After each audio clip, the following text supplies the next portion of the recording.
성령 강림 주일입니다.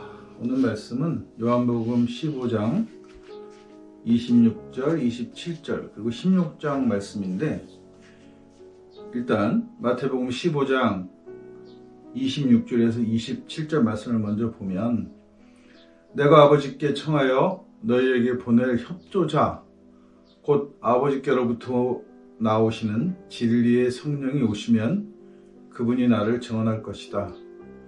그리고 너희도 처음부터 나와 함께 있었기 때문에 나의 증인이 될 것이다. 이렇게 시작을 하는 거예요. 성령에 대해서. 그러니까 성령은 처음부터 예수를 대신해서 다음번에 오는 존재, 이렇게 설명을 했습니다. 그리고 이제 우리가 많이 기억하는 거는 오순절 성령 강림 사건이라든가 이런 것들을 통해서 우리가 보통 성령이라는 것을 그렇게 이해하게 되는 거죠. 그리고 이제 교회는 훗날 하나님, 예수, 성령 이 세 개를 삼위일체 하나라고 하는 그런 교리도 만들어낸단 말이죠. 그러니까 성령이 무엇이냐에 대해서는 굉장히 다양해요. 성서 속에서. 왜냐하면 이 구약에도 성령이란 말이 조금씩 나온단 말이죠. 그러니까 이게 사람들 머릿속에 성령이라는 것이 하나님의 심부름을 하는 존재냐? 이거는 천사가 있었으니까 그거는 아닌 것 같고, 그러면 이게 하나님 자신이냐? 그렇게 얘기하기도 어렵고, 그래서 삼위일체 교리가 설명 불가능한 교리인 것처럼 사실 성령이라는 존재도 굉장히 어려운 존재예요. 설명하기가. 그런데 오늘 이 개신교에 기독교에 들어와서 바울이 죽은 예수를 만나서 자기가 사도가 됐다고 이야기를 한 그 시점부터의 성령은 조금 다른 의미를 가지고 있어요. 그리고 사실 교회는 이 개념으로 성령을 이용해 왔다는 거죠. 이게 뭐냐 하면, 엄밀히 얘기하면 바울은 살아있을 때 예수를 만나지 못했기 때문에 예수교, 기독교의 리더가 되기 위해서는 예수의 제자라는 인증이 필요했어요. 근데 이미 죽었으니까, 죽은 사람한테 그 인증을 받을 수 없으니까 바울은 죽은 예수를 부활이라는 말로 설명했단 말이죠. 그래서 예수로부터 자기가 부름을 받았다 해요. 그리고 이 예수는 승천시켜버리고 더 이상 교회에 남겨두지 않고 그냥 상징적인 존재로 교회에만 묶어둔 이유가 뭐냐 하면, 이 예수가 계속 있게 되면 지속적으로 문제를 일으킨단 말이죠. 너만 예수를 만났냐 이렇게 얘기할 수도 있고, 너만 말씀을 받았냐 이렇게 하는 이런 논쟁거리가 계속 생기게 되니까 이거를 원천적으로 예수는 봉쇄해버려요. 그런데 성령을 만들 수밖에 없는, 성령 이야기를 할 수밖에 없는 이야기가 뭐냐 하면 바로 로마 종교에 신탁이 존재했었다는 거죠. 종교가 하는 중요한 역할 중에 하나는 뭐냐 하면 신의 뜻을 사람들에게 알리는 거예요. 어려운 일이 생기거나 무슨 전쟁을 해야 하거나 뭔가 사람들이 큰 결정을 해야 할 때 그 결정에 확신을 주는 게 신탁이란 말이죠. 신이 그렇게 하셨다, 신이 그렇게 하라고 하신다 라고 이야기하는 게 있어야 한다는 거예요. 종교에. 이게 없으면 종교에서의 가치가 없는 거예요. 로마인들에게. 바울이 로마인들을 상대로 혹은 로마에 살고 있던 유대 교포들을 상대로 전도했다는 것을 감안해 보면, 로마에서 교육받은 그 사람들에게 있어서는 성령이라는 것이 로마 종교의 신탁이라는 개념과 상당히 맞물려 있다는 거예요. 그러니까 바울이 일반 유대인들에게는 나는 죽은 예수의 부활한 예수가 나를 사도로 불렀다 하는 것에 대해서는 끊임없는 도전을 받았어요. 그래서 그게 진짜냐 아니냐 문제가 계속 문제가 되지만, 로마에 살고 있던 유대인들이나 혹은 로마인들에는 그런 저항을 받지 않았단 말이죠. 왜냐하면 거기는 신탁의 종교였기 때문에. 그러니까 당연히 신이 누구를 부를 수 있는 거죠. 이게 보편적으로 종교가 가지고 있는 현상이에요. 타 종교에서도 그렇단 말이죠. 인간이 노력해서 신을 찾아가는 종교가 있고, 종교를 크게 보자면 하나는 신이 인간을 직접 부르는 종교가 있는데, 대부분 종교들은 다 어디에 속하냐 하면 신이 인간을 직접 부르는 게 종교란 말이죠. 그걸 종교의 본질이라고 얘기하는 거예요. 종교는 그래서 신비가 있고 영성이 존재하는 거죠. 근데 공교롭게도 바울 시대에는 불교라는 종교가 이미 200년, 300년 가까이 번성을 하면서 그 종교의 영향을 받은 시점이에요. 그러니까 참 그 기독교 생기는 그 타이밍이 기묘한데, 로마의 신탁 종교라고 하는 신탁과 신을 인간의 노력으로 이렇게 찾아가는 존재라고 하는, 배우고 글로 노력하고 학문적으로 연구할 수 있는 것이라고 생각하는 것들이 두 개가 이렇게 혼합되어서 혼동되어진 시기였다는 거죠. 시기죠.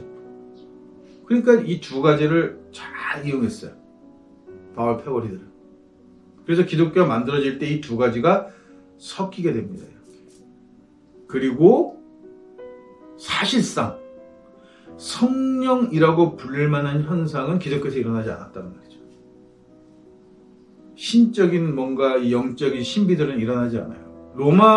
그렇지만 로마가 점령한 지역에서는 원래 자기네들의 전통 종교에 의해서 끊임없이 그런 영적인 현상들이 일어난단 말이에요.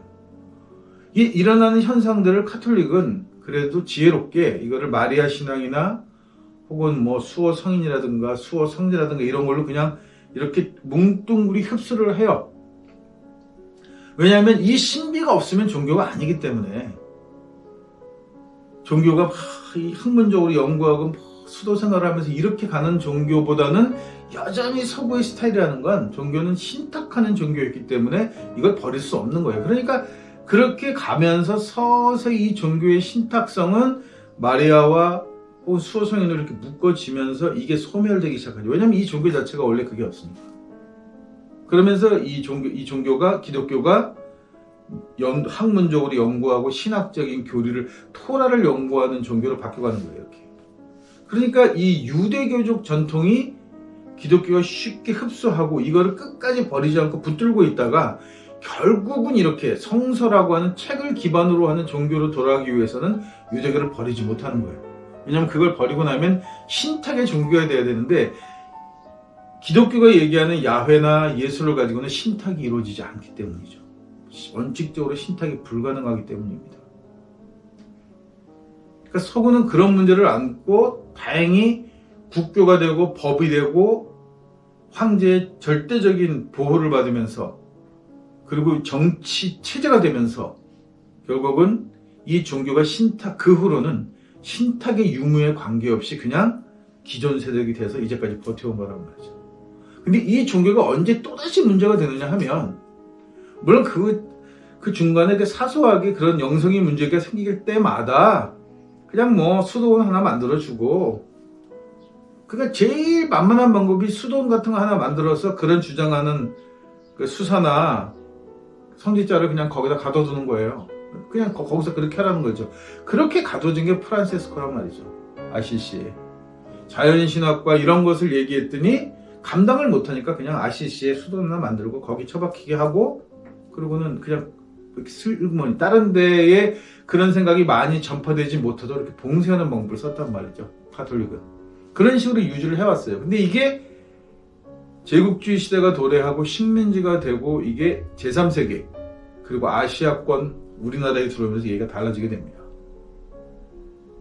성령이라는 개념이 실질적으로 식민지 지역 교회에서는 원래 전통 종교의 영성하고 이렇게 맞물려 들어갔다는 거죠. 그래서 아프리카는 아프리카 지역대로, 남미는 남미 지역대로, 그 다음에 아시아는 아시아 지역대로 전통 영성이 강한 나라에서는 그 나라가 가지고 있는 종교적인 색깔을 굉장히 강하게 띠게 돼요. 결국 한국에서도 성령운동이라는 것이 대부분 그런 방향으로 흘러갔다는 거죠. 그러니까 이제 근본주의 신학하는 애들이 문자로 신을 믿는 애들 입장에서는 무당 종교가 됐다라고 비난을 하는 거예요. 왜냐하면 걔네들은 워낙에 신기라는 게 없는 거예요. 신은 책으로 배우는 거죠. 이렇게 내가 읽어서 이해하는 존재지 신이 직접 교류하는 존재가 아니란 말이에요. 얘네들은 그냥 꽃은 뭐 봄이 되니까 피고 여름이 되면 또 피고 가을 되면 지고 하는 거야. 그냥 자연적인 현상이라고 보는 거죠. 그런데 종교에서는 저 꽃 하나 피는 것도 우연이 아니란 말이에요. 거기에 신의 숨결이 들어가 있고 바람 속에서도 신의 숨결을 느끼고 이게 원래 전통적으로 다른 종교에서는 그렇게 이해되어져 왔다는 거죠. 더군다나 우리 민족은 하늘이라는 개념으로 신을 이해하고 있었단 말이에요. 거기다가 조상신이라고 하는, 조상이라고 하는 존재가 이렇게 두 개에 묶여져 있는 형태예요, 같이. 그러면서 종교적인 형태는 조상신을 가지고 사실 지지고 볶은 거는 무교라기보다는 불교가 더 많이 지지고 볶았단 말이죠. 둘이 손을 잡고 그냥 뭐, 진짜 그야말로 그냥 그 귀신놀이 하느라고 정신이 없는 종교가 되어버리고 만 거예요. 한편으로는 그냥 뭐, 내가 열심히 갈고 닦아서 진리를 찾아가는 이 두 가지가 이렇게 병행되는 사이에 기독교라는 종교가 들어왔는데 이 기독교라는 종교가 정말이지 영성을 가지고 장사하기 너무 좋았다라 하는 거예요. 왜냐하면 성령이라고 하는 개념이 우리가 얘기하는 종교적 신비하고 유사한 부분이 너무나 많았기 때문에 그래서 한국에서 귀신론이 득세를 하게 됩니다. 모든 것을 사탄마귀로 설명하고 영적인 현상으로 설명하고 하다못해 낙엽이 떨어지는 것도 신의 하나님의 능력 이런 얘기들이 너무나 자연스럽게 우리 민족한테는 한국 교인들한테는 가슴으로 다가왔어요. 근데 문제는 이게 성령이 아니라는 데 있는 거죠. 오늘 본문을 쭉 읽어보면 알겠지만 제가 성서를 읽을 때 정말 좀 세심하게 잘 읽어보시라고 얘기를 하는 거예요. 이게 누가 편집을 했고 어떤 의도를 편집했는지를 잘 읽으면 오늘 이 말도 이렇게 보낸다, 뭐 진리의 성령이 오시면 나를 증오한다는 이 말도 예수가 한 말이 아니고 사실은 이 성서를 편집했던 사람들의 편집자의 주장인 거란 말이에요. 기독교가 이런 종교라고 이렇게 주장을 하는 거죠. 예수가 그런 말을 했을 가능성이 전혀 없는 거예요, 사실상은. 그러니까 학자들이 나중에 모여서 예수 세미나를 하면서 복음서에 나와 있는 예수가 한 말이 과연 몇 프로나 될까? 3%도 채 안 된다고 얘기하는 거랍니다. 거의 없단 말이에요. 예수가 직접 한 말은 거의 없단 말이에요. 성서 편집자들이 예수의 입을 벌려 기독교라는 종교를 변증하고 있는 거죠.